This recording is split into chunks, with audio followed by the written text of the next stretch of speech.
صلیبی جنگوں کے عظیم ہیرو سلطان صلاح الدین، جنہوں نے اپنی خودداد ہمت اور صلاحیت سے پورے یورپ کی متحدہ طاقت کا مقابلہ کیا۔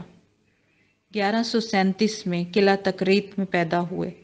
پورا نام صلاح الدین یوسف اور والد کا نام امیر نجم الدین ایوب تھا۔ صلاح الدین ایوبی کی عمر 17 برس تھی کہ سلطان نور الدین نے اسے اس کے چچا شیرکوہ کے ساتھ مصر کی مہم پر جانے کا حکم دیا۔ مصر کی یہ مہم صلاح الدین کے لیے آئندہ ترقی کا زینہ ثابت ہوئی۔ شیرکوہ کے انتقال کے بعد خلیفہ کی نگاہ انتخاب صلاح الدین پر پڑی۔ خلیفہ کے حکم سے علماء اور قضات سب صلاح الدین کے خیمے میں گئے اور اسے الملک الناصر کے خطاب سے سرفراز کر کے وزیر اعظم کے عہدہ پر سرفراز کیا۔ سلطان نور الدین نے 1174 میں وفات پائی تو صلاح الدین کو مصر کے آزاد فرما رواں کی حیثیت حاصل ہو گئی۔ اب اس کی حکومت میں مصر کے علاوہ حجاز اور یمن بھی شامل ہو گئے۔ اس زمانے میں فرنگیوں میں سب سے بڑا فتنہ اور شرارت کا سرغنہ ایک شخص ریجنالڈ تھا، جو اسلام اور مسلمانوں کا بہت بڑا دشمن تھا۔ انگریز مورخ لین پول کے نزدیک یہ سخت مکار اور ڈاکو تھا۔ ایک دفعہ اس نے مکہ معظمہ اور مدینہ منورہ پر چڑھائی کا منصوبہ بنایا اور اس مقصد کے لیے خصوصی جہاز بھی تیار کرائے۔ سلطان صلاح الدین کو ریجنالڈ کے ارادوں کی خبر ہوئی تو فوراً اس کی سرکوبی کے لیے پہنچ گیا۔ اس نے عہد کر لیا کہ وہ ریجنالڈ کو خود اپنے ہاتھ سے قتل کرے گا۔ ادھر مسلمانوں سے لڑنے کے لیے صلیبیوں کی فوجیں چاروں طرف سے صفوریہ کے مقام پر جمع ہونے لگیں۔ ان میں شام کے عیسائیوں کے تمام سردار شامل تھے، مثلاً بیت المقدس کا حاکم گائی آف لوس گنا، کرک کا قلعہ دار ریجنالڈ اور تبریہ کا والی ریمنڈ وغیرہ۔ یہ سب سلطان صلاح الدین ایوبی سے فیصلہ کن جنگ کے لیے میدان میں اتر آئے تھے۔ ادھر سلطان دشمنوں سے نمٹنے کے لیے دریائے اردن پار کر چکا تھا اور عیسائی فوجوں سے 15 میل دور تبریہ میں خیمہ زن تھا۔ اس کے ساتھ 25,000 کا لشکر جرار تھا۔ سلطان اپنے بڑے بیٹے ملک الفاضل کی سرکردگی میں ایک مختصر سی فوج تبریہ پر حملے کے لیے روانہ کر چکا تھا، جس نے شہر کا محاصرہ کر کے ایک ہی دن میں اس کی بیرونی فصیل پر قبضہ کر لیا تھا اور اس قبضے میں ریمنڈ کی بیوی اور اس کی فوج گھر کر رہ گئی تھی۔ تبریہ کا فرما رواں ریمنڈ بڑا چالاک تھا۔ وہ سلطان کی فوجی صلاحیتوں سے پوری طرح آگاہ تھا۔ اس نے عیسائی فوجوں کو مشورہ دیا کہ خبردار، پیش قدمی ہرگز نہ کی جائے۔ اگلے روز صبح ہوتے ہی اسلامی لشکر آگے بڑھا۔ یہ جمعہ کا دن تھا۔ اصل میں سلطان نے عیسائیوں سے لڑنے کے لیے اسی دن کا انتخاب کیا تھا۔ عیسائیوں کو دور سے اسلامی فوج کا ہلالی پرچم لہراتا ہوا نظر آنے لگا تھا۔ کچھ ہی دیر میں ان کے کانوں میں اللہ اکبر کی آوازیں بھی آنے لگیں۔ عیسائیوں نے آگے بڑھ کر اسلامی فوج پر ایک زوردار حملہ کیا، لیکن مسلمانوں نے ان کے حملے کو روک لیا اور انہیں قتل کرنا شروع کر دیا۔ دن بھر سخت جنگ جاری رہی۔ عیسائی بڑے جوش و جذبے سے لڑ رہے تھے۔ ان کو یقین تھا کہ شام تک وہ لڑائی جیت جائیں گے، لیکن اس روز لڑائی کا کچھ فیصلہ نہ ہو سکا۔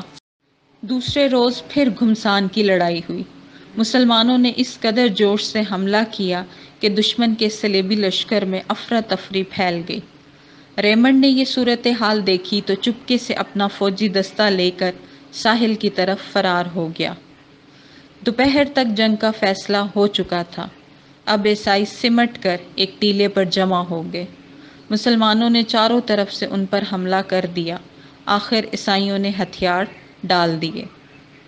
سلطان میدان جنگ سے لوٹ کر اپنے خیمے میں پہنچا تو اس نے گرفتار عیسائی سرداروں کو پیش کرنے کا حکم دیا۔ حاکم گائی، کرک کا قلعہ دار ریجنالڈ اور ٹمپلروں کے سردار ڈی ریڈ فورٹ سب اس کے سامنے پیش کیے گئے۔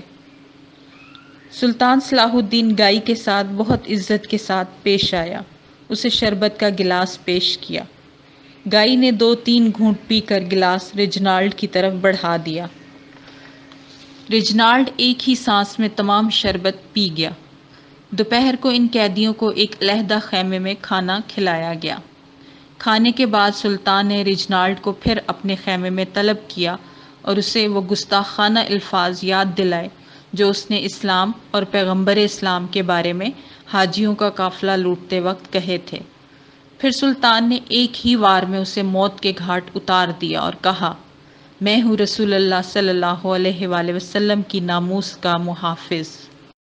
سلطان نے عہد کیا تھا کہ عیسائیوں نے جس طرح مسلمانوں سے یروشلم چھینا تھا میں اسی طرح اسے آزاد کراؤں گا۔ بیت المقدس کے قریب پہنچ کر سلطان نے وہاں کے ممتاز اور بااثر شہریوں کو طلب کیا، پھر ان سے کہا، تمہاری طرح میں بھی اس شہر کو مقدس سمجھتا ہوں، اس لیے نہیں چاہتا کہ یہاں خدا کی خلقت کا خون بہے اور اس مقدس شہر کی بے حرمتی ہو۔ تم اس شہر کو خالی کر دو، میں اس کے بدلے تمہیں بہت بڑی رقم دوں گا اور کاشت کے لیے مناسب مقام پر زمینیں بھی دوں گا۔ یہ بڑی فیاضانہ پیشکش تھی، لیکن عیسائیوں نے اسے قبول نہ کیا۔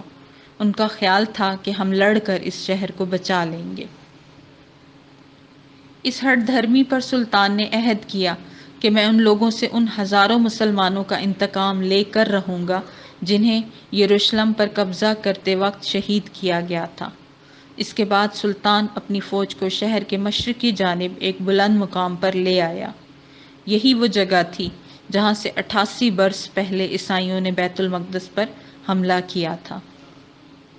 عیسائیوں نے فصیل سے تیروں کی بارش شروع کر دی اور اس کی بنیادوں میں بارود رکھ کر آگ لگا دی، جس سے فصیل میں شگاف پڑ گیا اور مسلمان شہر کے اندر داخل ہو گئے۔